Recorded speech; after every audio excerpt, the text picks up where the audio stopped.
enjoyed as a kid. It's like a sub-simulation game. So you can control the periscope and stuff. You gotta look at the map and stuff. You can fire your torpedoes. It's pretty cool. It's another Ultra Games, which was Konami's. I've said this before. Most people know it who grew up with these kind of games, or grew up with NES games, I should say.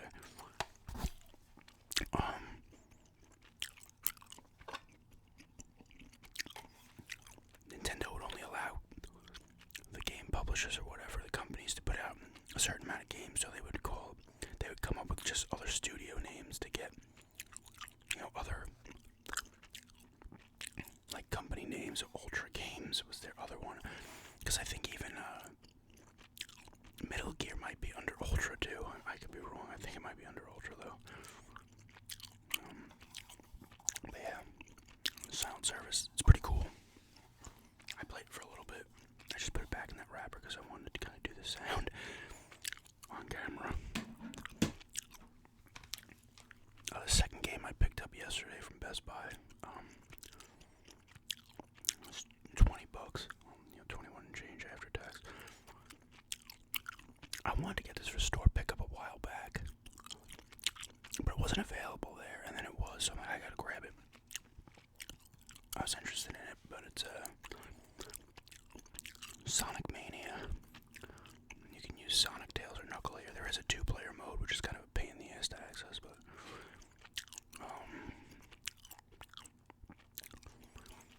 this game's cool. It's a really good throwback. It looks good. It's like a remake, and it's fresh levels and stuff of originals. There's like boss fights at the end of every act of a level. I think we're on like level 3. It's actually pretty hard. There's parts that are really frustrating. Some just because of difficulty stuff, and some other parts are a little cheesy, but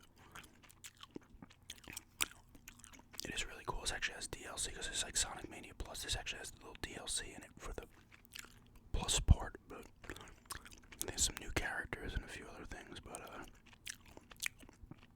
it's been enjoyable so far, for sure, even though it's a little frustrating. Levels are fast. Some points you're just shooting around like crazy, and it's like almost like a blur.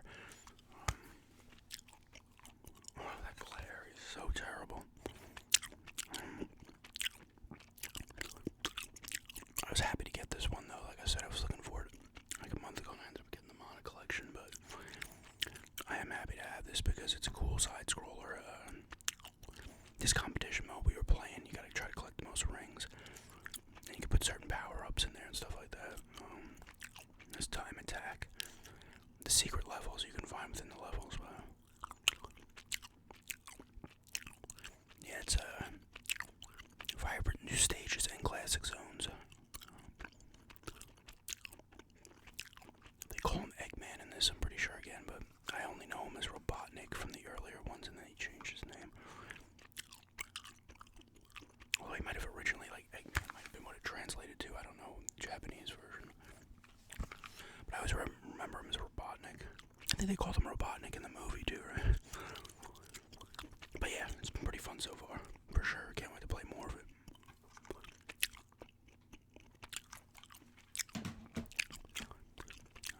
This one you guys saw.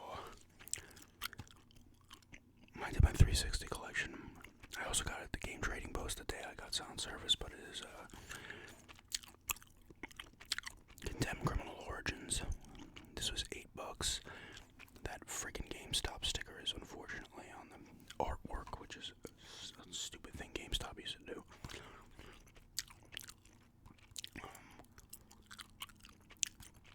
This game's awesome. I had this is one of the earlier games I had when I got my 360.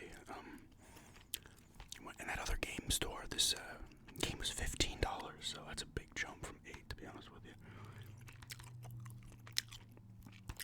I was looking at the second one in the other game store, but Bloodshot, but Bloodshot's not backwards compatible on the Xbox One, so I was like, as much as I want to get it, there's like no point because I can't play it.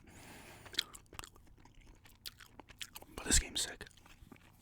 It's one of my favorite survival horror games. It's creepy as hell.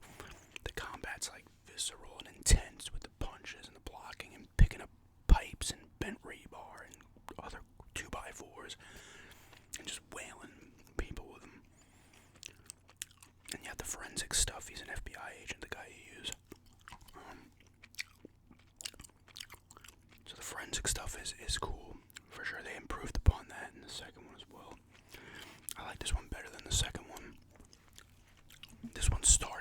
towards the end, and you kind of hear like murmurs of it later in the game of like a cult, a mystical cult, which plays a part in the second game, and that's how you kind of defeat the enemy. It's spoiler alert. It's like your guy like can do this thing with his like vocal cords. It's almost similar to like I feel like they ripped off the shouts in Skyrim from Bloodshot, and this. That's how you beat the guy at the end of the second one. The boss fight at the end of this one's awesome. You're like just in an abandoned house, he's like running around chasing you. It's good, man. The good creepy environments. It's really like dark and stuff. It's a really cool game. I'd check this out if you haven't, because you can find it fairly cheap. You know, even on like online eBay, it's like $10. I mean,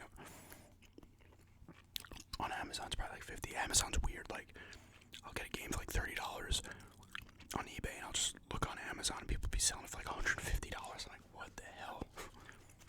But yeah, Condemned. And the last one is the game I was waiting for. For well over a month that I ordered from the city because I had a $15 coupon, which made this game, you know, a lot cheaper. It ended up being 14 and change with the coupon. It would have been, actually, it still was a good price. It would have been a little under 30 without the coupon, which is still, you know, maybe a $5 good price. You know, it's like $5 lower than a lot of them were listed on eBay. But it made its way to Atlanta, Georgia, even though it only had to go 2 counties over to get here. It went down to Georgia first, and I finally got it last week. But it is a Siren. I believe I played some of this, a very little amount of it back in the day. I picked it up for like $7 a long time ago. It was probably, actually might have been off a Glide when they still had games. It's a shame too, because they had good prices. I've played some of this so far. This is actually made by a couple of the people from who worked on the first Silent Hill. They made this game. I don't know if you can see. The faces here actually still look really good. I guess they did like a kind of motion capture type thing. And the faces actually still look pretty good even now. It's fairly creepy. It's tough. It's very trial and error-y. You have a little. I played some of the. I can't remember what it was called. The one on the PS3. It was like in installments, downloadable. I think I played the first 2 parts. I forget what that one was called. Siren something. Blood Curse maybe. I don't know. But you can do sight check where you can like see through kind of like the enemy's eyes, and you can kind of like do a little bit of strategy and like what to avoid and stuff, because you will die pretty quickly in this game.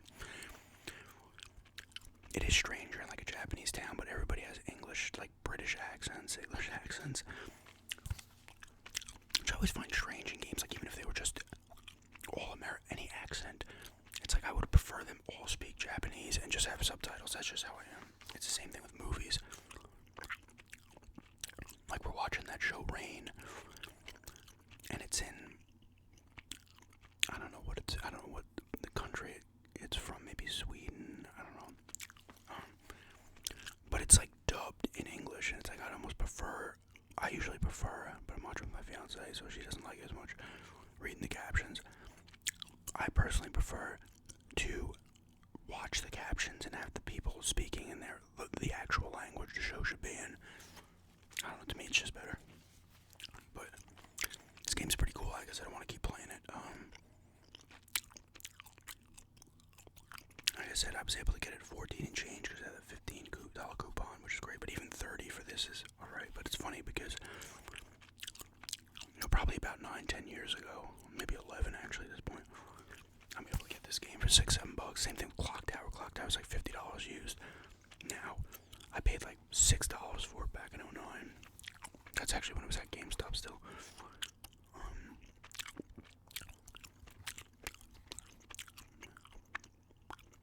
But it's pretty cool. It's got an interesting interface where you gotta hit the button first to like do certain things. Like it will tell you, oh, do you want to shout? Because you can just like yell and other stuff. But pretty cool, and I'm glad to have it. It's a nice addition to my budding survival horror collection, which is a collection know, like, there's games like Haunting Ground and Rule of Rose that are, like, obscenely priced, like $200-something. You know, but you can still get stuff like this for cheap, and this is a legitimately good game. Or even something like this is not horribly priced, and even the game I picked up is a game I got for $4 back in '09 at a garage sale. It didn't have the value it has now, but the price I got on this, I got the Xbox version, it was on PlayStation 2 as well. The PlayStation 2 version is obscenely priced. I don't know why. I'll get into that when I do the collection video, but this series of games on the PS2 have like exploded in price. It's crazy. But some of the Xbox versions are cheaper, not dirt cheap, but you know, much cheaper, I should say. But yeah, excuse me.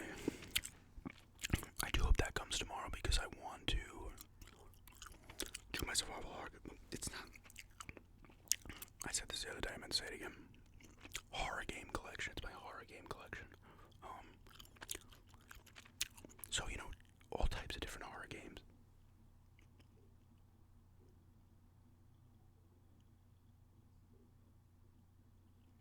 Sorry. Like all types of horror games. You know, like a Dead Rising type kind of horror game, and standard survival horror games, and all the types of ones. But yeah, that's just 4 pickups here. Just wanted to show, but yeah, thanks everybody for checking this out, and have a good night.